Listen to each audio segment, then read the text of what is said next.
We'll get started. Hi, everyone. Again, I'm not Sarah. My name is Jocelyn Yao. I am the policy manager for Ignite National. And for those of you who are new to Ignite, we are a national nonprofit that trains young women to run for office. We build political ambition among young women. And civic engagement, obviously, is really important. It's crucial. And so census is part of it, and we want to make sure that everyone, every woman, every young woman, young girls is being counted, and that we're getting the resources that we deserve, that really we need for our communities. So we have Suher here joining us. She is an alumna of Ignite. We actually went to UC Berkeley together. We that was I think we met in 2014 or 2015. Mhm. Years ago. But and here she is now. She is currently based out in Washington, D.C. And I'll let her introduce herself, and she will be leading the presentation today. And let me pull up the presentation. There we go. Go ahead, Suhail. And I'll mute myself. Perfect. Hi, everyone. Thank you, Jocelyn, and thank you, Sarah, for organizing this. My name is Suhair Addy. I'm currently the Policy and Campaign Specialist at the Arab American Institute, which is a 501c3 that is about the crossroads between civil rights and civic engagement for Arab Americans.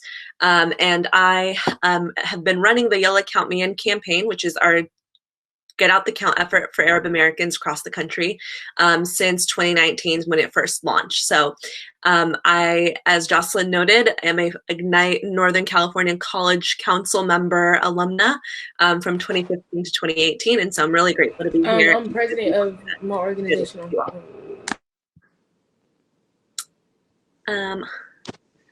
Great. So you can go on to the next slide. So I just wanted to give a brief conversational point about what Yalla Count Me In is, because it's the campaign that I helped start. And today is Census Day, so thank you for being here. Hopefully by the end of this call, you will have filled out your census form. But basically, it's a campaign that was designed to really get out the count of Arab Americans across all 50 states. So we have over 200 partners from local Arab American organizations and community advocates from across the country. We've done different speaking engagements, kind of like this. We've done creative online engagements through like Reddit AMAs and different series and things like that. And then we also have our hashtag Yalla Count Me In photo campaign. We do that on social media, on Facebook, Twitter, and on Instagram, and you can find us on all three social media. So please, quick plug, feel free to get involved and to use that hashtag today and letting people know that you filled out your census form. Go on to the next slide. So the website itself is something that I think is a helpful resource for everyone. There's an online pledge on it, but more importantly, I think is an interactive map that will give you resources in each state about information that's happening in each state, as well as how to get out the count with people who are working in those states. Then there's also downloadable resources, so like different social media graphics and things that you can use to show why you think the census is important in getting out the count with the people around you. And then, of course, we have our site in Arabic. So for people who are Arabic speakers and need language resources, we have all of our resources available in Arabic as well. Next slide. So what is the census and why is it important? And why are we talking about it today? So the census is mandated by the Constitution. It's something that by law everybody has to fill out. It takes place every 10 years and is the impetus of all federal funding. So when people talk about decision-making power and the way that Congress is making those big decisions in DC, it's using census data that they're able to make those informed decisions. And so when we're not counted, we're left out of the equation as community members and as people who are impacted by those decisions that are being made. Finally, it also impacts different decisions by different leaders. So when people talk about business leaders making decisions, to the economy, to hospitals, roads, and schools that are being developed versus school districts that your children go to, all those are dependent on the numbers that we have at our disposal, which is obtained through the census. It's also about how different political powers happened. So reapportionment, redistricting, and the enforcement of civil rights laws and voting legislation happens using census data. Next slide. So what does the census ask? We like to say it takes 10 questions, it takes 10 minutes, and it impacts our community for 10 years because this data is only captured every 10 years, meaning that that data is stagnant for that long. That's a lot of resources that are going to be either miscalculated or hopefully accurately calculated so that they're in the equation for the following 10 years. But it asks you different questions about the people who live in the household, whether you're a homeowner or a renter, to just different information, demographic information about you and each person who lives in the household. It's a reminder that we like to say to let people know that they can fill it out for anyone who lives in the household. It has nothing to do with, relationship status or the immediate family that you're with. It doesn't have to do with taxes or anything like that, whether you claim a dependent or you don't. It's something that you just fill out for anybody who you're living with. So with me, it's my 2 roommates. For you, it might be different. It might be your immediate family, but it also might not. And then also ask for your telephone number. But equally as important, and something we always emphasize, is what it does not ask. So it doesn't ask your social security number. You do not have to be a citizen to fill out your census form. In fact, it's a count of everybody who resides in the United States. So that's something we want to underscore.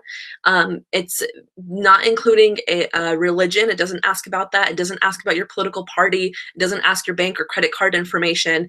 And it doesn't have a category, the Middle Eastern North African category, which we've been advocating for as an organization for years now. It's not included in this 2020 census form, but we're continuing to do that because we want more granular data on our community, and we think granular data is helpful for everyone across the board. Next slide. So where are people counted? I think this is particularly important potentially for you who are still college students or are in grad programs or the like, but college students should be counted where they were going to be on April 1st. So I know that that might not be the case anymore. Semesters and quarters have been suspended. People are doing their classes online and remote, but you should be able to fill it out as if you were still near campus or living where you would have been on April 1st. It's just to make sure that the count is as accurate as possible. Again, in light of what's going on, there was a guidance that was issued saying, we know what's going on. We know people are confused. We know you probably moved back in with family members or so on and so forth, but be sure that you're counted where you were going to be on April 1st. Homeless shelters and people who are not necessarily living in a traditional residence are counted through service-based enumeration, which has been postponed a bit, but it's still going to be happening. And then finally, people who are in the military are counted in their barracks, or if they're overseas, are counted using military records. Next slide. So the ways to respond to the census are 3 ways. You can do it by responding online, which is the one that they're mostly pushing for this time. It's also the newest way of responding. You will be given a unique ID code that was mailed to your address, and you can fill it out using your unique ID. If you don't have your unique ID code, or you just lost it, or if for some reason you haven't received a letter yet, you can still fill it out online without having a unique ID code. Some houses received also a paper form, but by the middle of April, everyone will have received a paper form. So that's just something for people to be aware of. The online and the phone response options are both available in Arabic and 13 other languages, some Asian languages, and Spanish as well. The paper form is the only one that's available in Spanish and in English. If you do want to fill it out by paper but require other language assistance, or people who do, you can let them know that there are different language response guides or assistance guides that they can use. There's 59 different languages the Bureau created to help people fill out their paper forms. Next slide. So the online response portal is new, and so we really want to walk through it with people, and something that we've done in the past. But so that's the draft letter. That's what it looks like. It's a blue letter that gives you your unique ID code, and it'll give your address next to it. It doesn't have your name. It's not personalized. It's just for people who live at those addresses. So this code is being entered into the Internet Self-Response Portal.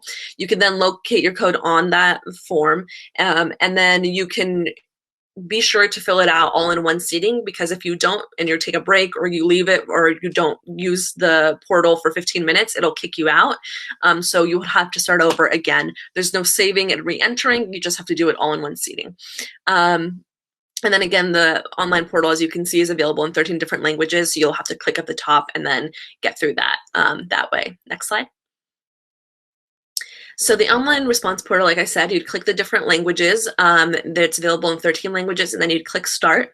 After you click Start Questionnaire, you'll be prompted to insert your unique ID code. As you can see beneath the unique ID code, there's something that says, I do not have a code. You can click that in light of not having the code and inputting your data otherwise. Next slide. So let's say you did put in your unique ID code. In the event that you would have done so, you would be asked questions related to address verification first. Then you would be asked household questions just based off of people who live with you and information about the household that you're residing in. And then finally, you'll be asked about people questions and then confirmation or final questions, or like the 4 different buckets that they have them in. So once you input your unique ID code, or if you don't, you'll just be putting in your address. If you put in your unique ID code, it should generate an address. It'll ask you if this is the correct address. You click yes or no. If you click no, you're able to insert the right address. If you click yes, then it prompts you on to the next one to confirm your address, and it'll ask if that's your address for April 1st. April 1st is a reference day. It's not the deadline. You have to fill it out by the end of the day. It's just to let people know that when we aggregate the data and everyone fills it out, that we have a reference point that we can compare the data across, so it's as accurate as possible. Next slide. Then you will be prompted to make sure that you do address verification. Then you'll get to each person who lives in the household. So they'll ask you, who are you? Who's filling out this form? And you put in your information.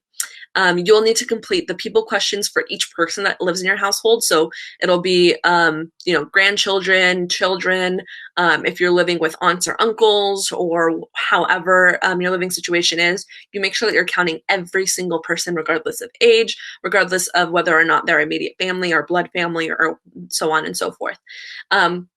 They will ask information about each person. So they will ask sex, date of birth, age, ethnicity, and race. So you have to be sure to be able to insert that information to the best of your ability. If for some reason you can't do so, that's completely fine. You can just click next and just fill it out for as completely as possible that you can. Next slide. So after you put in that personal information and everyone's date of birth, it'll also ask you, like, is this the person's age, just to confirm on April 1st that is who they are.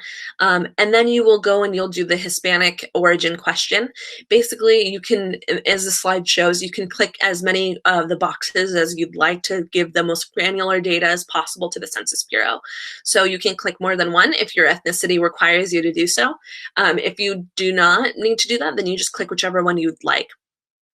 For the race questions, it's similar. Whatever race categories that you identify with, you can check off. The most important piece here is that you write in your family's ethnic origin. So I'll give an example. I'm Palestinian. So I will, when I filled out my census form, I checked off other and I wrote in Palestinian. Some people, want to write in, or like some of my friends or family members who are half Mexican and half Palestinian, or are different backgrounds, can make sure that they can get their entire identity completely captured by checking off in the Hispanic origin question, yes, Mexican, and then going into the second portion, checking off other and writing in Palestinian. That way they're counted as a Mexican and a Palestinian, for example. So there's a question in the chat box. Do you want to take it right now, or do you want to wait till a little bit later? Someone asked about non-traditional / unmarked homes. Like, some of the homes are in rural areas that use PO boxes instead of having a physical address. Like, how would that work? Yeah, so if people have PO boxes, what they do is through service-based enumeration, they'll get the address that is on file and they'll actually hand deliver it to the person that it is linked to. And that way people will fill it out in person or fill out the form online or by the different response options. So the service-based enumeration was supposed to start I believe earlier this month, but it has been postponed due to the coronavirus, and because they have to hand deliver the address files and the census forms to those people, they can't do that any longer. So they're planning on doing it. They're still planning on doing it, so those people should still be counted, and I think I want to really emphasize that. But it just means they're going to be counted at a later date, and they're going to need a lot more people to help with that. So what we've been saying, in light of knowing this information, and I think it's a good question, you have to really double down on trying to reach out to those community members. So if you know people in a rural area, if you know a community center, of places like that have like call lists or able to contact them in any way possible and get creative. Facebook groups are a good way to do that. Try to get out the count in that way and letting them know that, okay, you might have not have received a form yet because no one has gone to you and hand delivered it because of the suspension of the field operations, but you can still fill it out online regardless of whether or not you have a unique ID code. And we should be encouraging people to do it by phone and online, and knowing that, and that they can fill it out regardless of if they have the code or have been reached out to or not. But it puts the onus on us to do that. I think it's a great question, though. So the other kind of last set of questions is whether or not like everything on the form is correct. So basically it just says, does everything here look accurate to you? You can check yes or no. And then if you don't think that everything is accurate, you can go back and edit your questionnaire. Let's say you forgot somebody, or you're like, oh wait, my 10-month-old child, I should count them. You can go back and add that question. And then once you're fully ready to submit your form, you can click submit questionnaire, and then you are done. So a lot of people have raised, and I think rightfully raised, concerns about data privacy and security, especially with filling out their form online and filling out information online. So I really wanted to quickly address that. Title 13 of the US Code is implemented on census data. It's actually the most protected data provision in the US government to be implemented. So no one other than Census Bureau employees can see your data, can see your individual responses. They have to take an oath. Anyone who works for the Census Bureau has to take an oath to protect data by all measures possible, meaning that like they can't give it to anybody, they can't give it to any federal agency, they can't give it to law enforcement, they can't give it to anyone otherwise they would violate that oath. And that oath is also a lifelong one, meaning that after you leave the Bureau, let's say you quit after 2 years or something, you're still bound by that oath for life. You still face the same charges if you do violate that oath. And if the charges that you would be sentenced to are 5 years of prison or a $250,000 fine for violating the oath. There's also differential privacy measures. So that's just a fancy way of saying that they add statistical numbers to the data to make it seem more generally representative, but not very extremely accurate to what was actually counted. The reason they do that is because that there's a trade-off between data privacy and accuracy. And there is a clear distinction in terms of maintaining privacy and that aggregate versus data accuracy. Obviously, we really want the data to be accurate, but what's more important is we're protecting our community members and protecting people so that they're not being personally identifiable through the data. And so they created this nice kind of middle ground where they make sure that the data is private, but they also are able to give a general representation of who exists in this country in an accurate way to the data. You can go on to the next slide.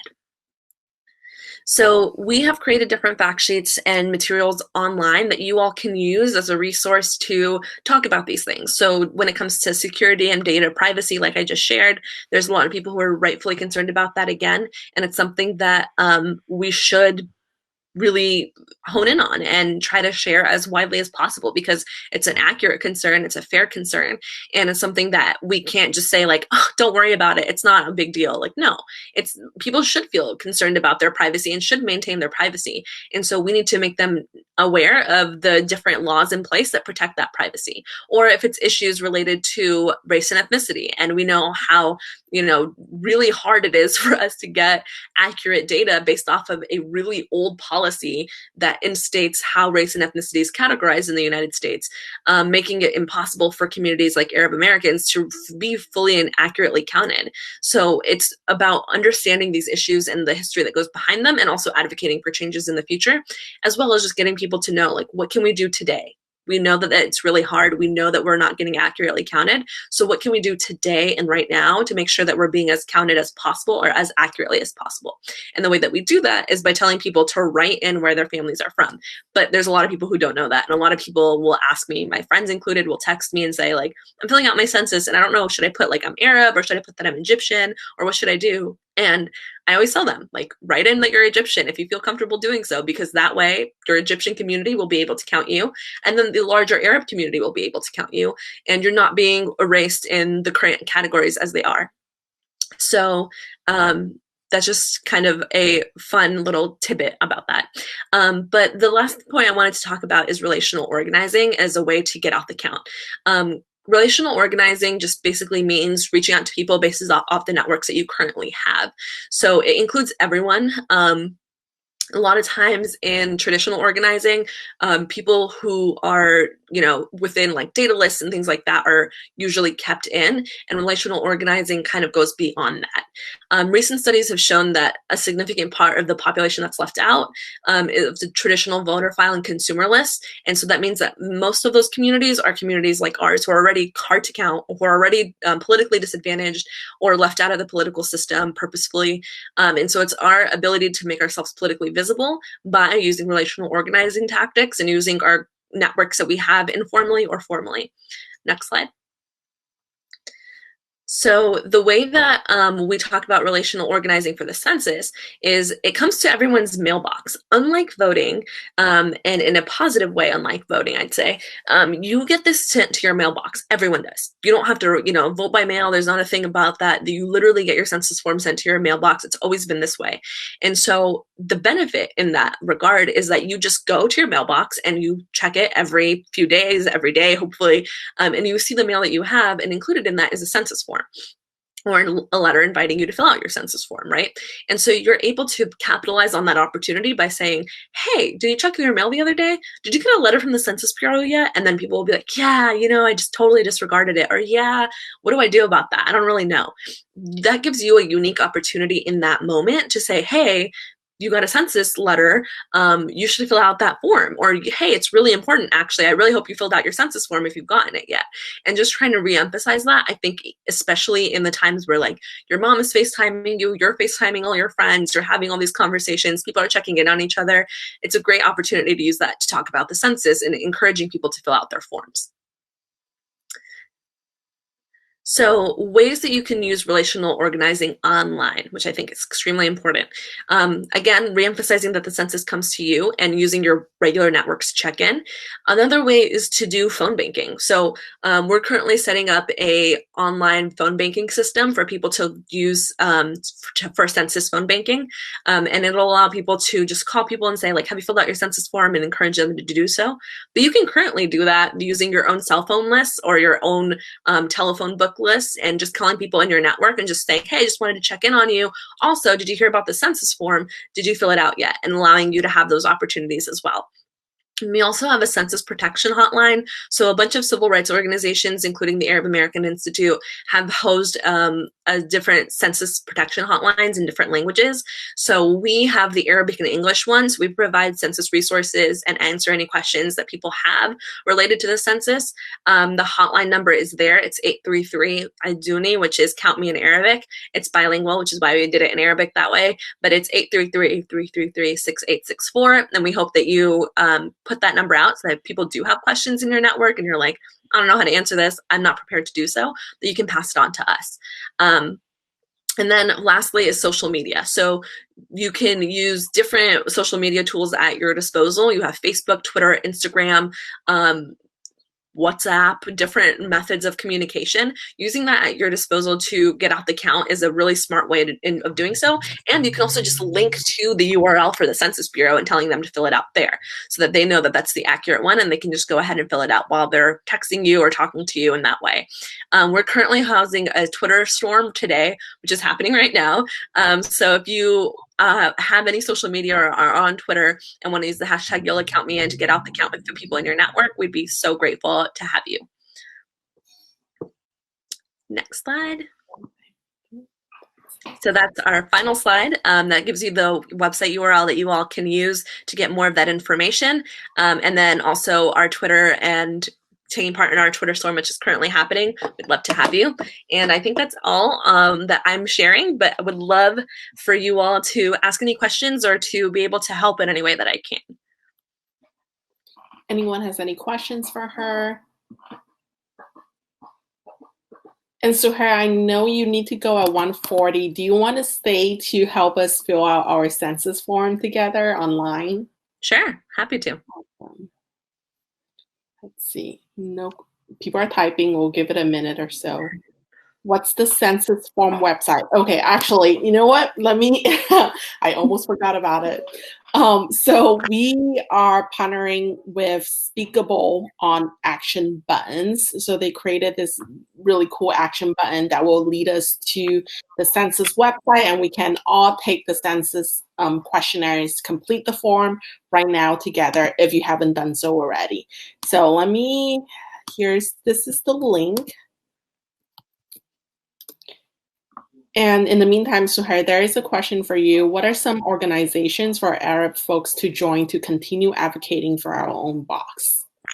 So the Arab American Institute, which is where I work, has been leading the effort since the 1990s. So you can follow along online at aaiusa.org, or follow us at aaiusa on Twitter. We have a lot of information on there. We're currently in a lawsuit about it, actually, a FOIA lawsuit with the Office of Management and Budget. So that is kind of what is the impetus to our continued conversation. But following August 14th, like August 15th, we are back in the game on the MENA category and trying to get more representation for our community. So definitely stay on the lookout for that. And I'll put it in the chat box, actually. Awesome.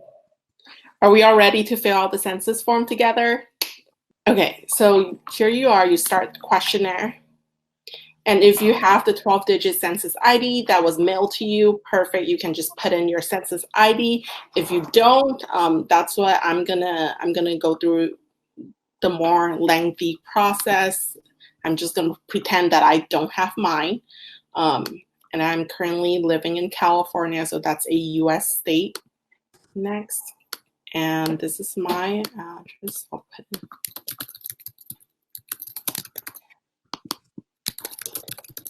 California. Next. Submit. Okay. My name. Is everyone still following me, or? It's perfect. Okay.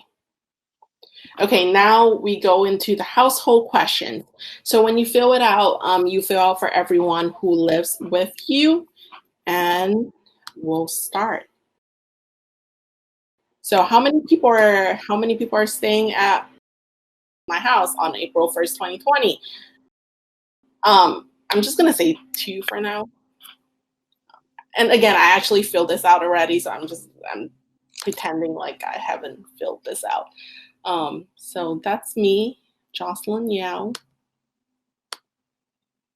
And then add another person. I don't know, I'm gonna use my brother, Johan Yao. Next. And if you have 5 people, then you add all 5. If you're the only person, then you only add yourself. And it's funny because like I'm pregnant now. I actually asked someone else, I was like, oh, can I count my baby yet? They were like, no, because your baby will be born after April 1st. So bummer, but I was hoping that I can count him. Here. Oh wait, previous. Remove. Oh, because I'm already up there. So next. So 2 people, myself and my brother. Any additional people? No.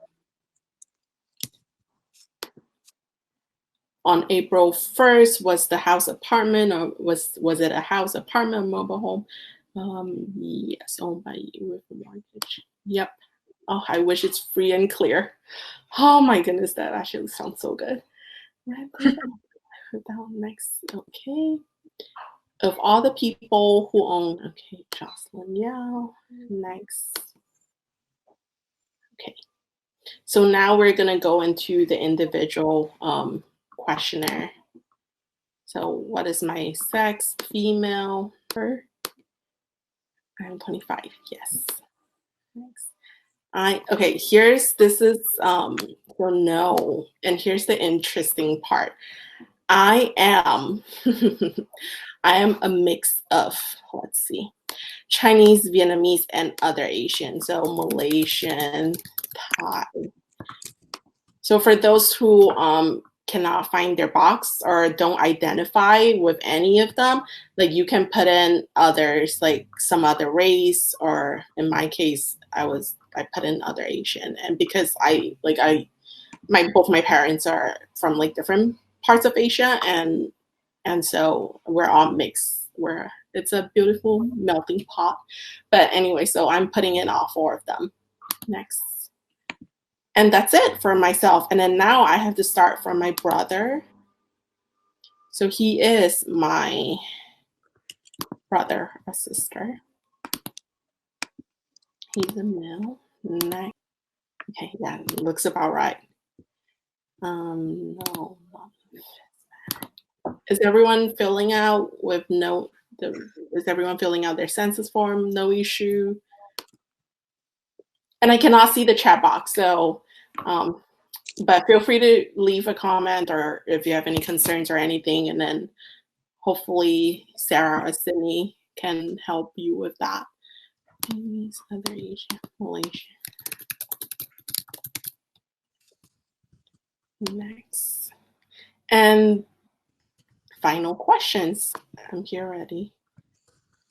No, we only live here, and that's it. And that's it on my end. I'm not going to submit because I already submitted mine. Actually, Suhair, what will happen if I submit twice? Good question. If you submit twice, they will take the form that has the most accurate information. So basically what they do is they compare the 2 forms together, because there's been people who will forget or not know and then become aware that they should be counting other people who live with them. And so they'll fill out their form again, counting more people. And so they'll take that form that has the more information and use that and disregard the answers from the other one. But you have to make sure that it's as comparatively accurate as possible so that they know the one that has more people is the more accurate version of the original form. Awesome. Thank you. And then Suhair, someone asked if there's I think you mentioned this earlier, but what is the deadline again to turn in the forms? So the deadline to fill it out is, I will caveat with this. So you can fill out your census form, the self-response portal, so by phone, by mail, or by online through August 14th, which is when it's done. But before then, so the beginning of May is when census workers will start doing non-response follow-up. Basically until May 1st, you have until to fill out your form. And then at May 1st, census workers will come to your door if you haven't already filled it out, because it's constitutionally mandated. Everyone has to fill it out. If they don't have a response for you, they will go to your door and ask you to fill it out. So a lot of people feel a little nervous about that, don't want that to happen. So we tell them that you can still fill it out online and negate that, but do it before May 1st. Otherwise, somebody might be coming to your door. And then one more question, Suhair. Is the census hiring still? It is still currently hiring people. There's been a hiring freeze in the sense that people have not been onboarded. So you can still apply online. And you should, if you feel like you would like to work with them, you should feel free to apply online. Yay, Sydney completed hers. Awesome. And Suhair has to leave at 1:40 sharp. So if you have any question, last minute question, just drop it in the chat box in the next minute or so.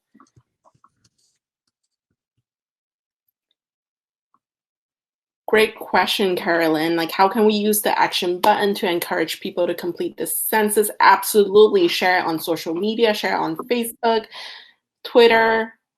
I'm not quite sure if it will work on Instagram, but definitely Facebook, Twitter. And I believe we have, let me see, we have our comms team here. Yes, Dashani is here. Dashani and Kirsten, drop the link in your IG bio. Oh, perfect. There we go. That's why she's the expert.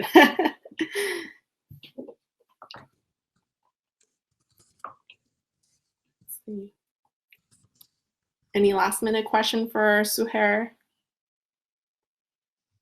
Awesome. Well, thank you again, Suhair, for joining us. I know it's a really busy day for you. I can only imagine. It's Census Day. It's literally your day. So, but yeah, thank you again for joining us. Absolutely. And feel free to contact me any further with any questions that you all have. Super happy to be here, and thank you for having me. Thank you. Bye. And everyone else, I'm hoping that we are all completing our census form right now. And if you have done that, we'll send out an evaluation form link. let me pull it up once. Please fill out.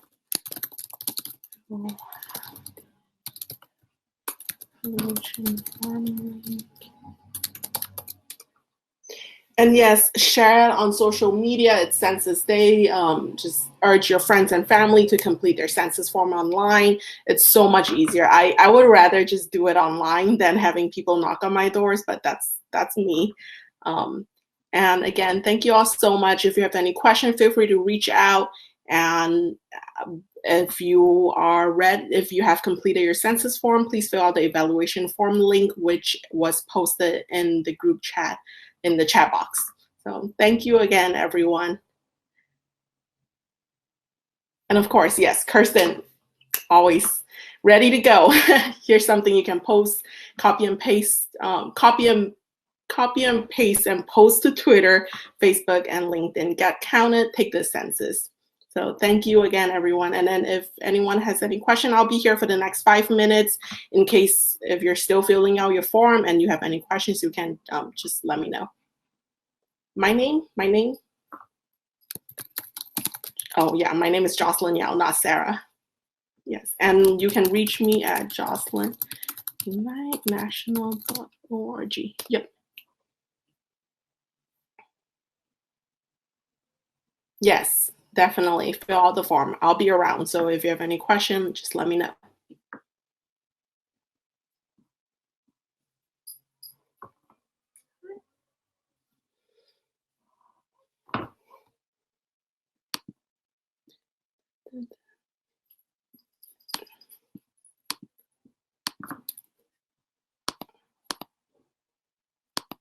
And also one last thing, if you joined in late, we do have the program enrollment form. Yep, Sydney's one step ahead of me. I love it.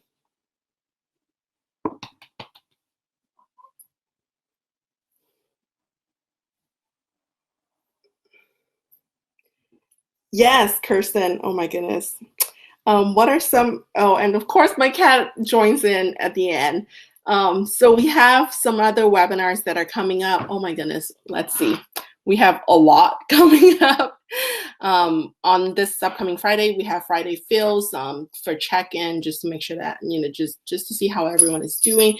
But more importantly, next Wednesday, we have, let me pull up the details. So we have a webinar with Stacey Abrams. We're going to be talking about voting in this era when with all the coronavirus, with COVID-19, how we're going to be pushing for vote by mail throughout the country.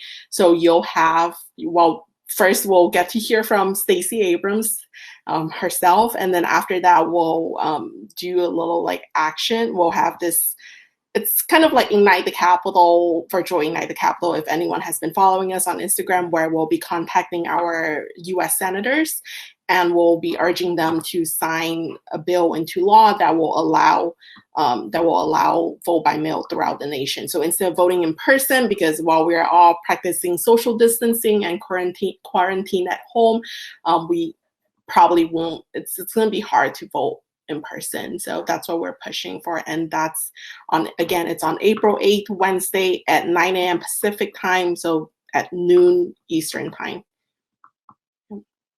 Sign up for that.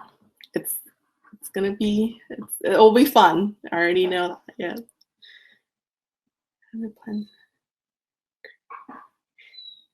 Creative. And of course, yes, there's one more, creative brainstorm, how to plan social media content for the era of social distancing. And that one is on Friday. That one will be led by Kirsten and Dashani. And the mentorship event tomorrow. We have a lot of events. You know what? Go to our website, subscribe to our newsletter, and you'll get an update. You'll get a weekly update with all the events. That's probably the best way to go about it.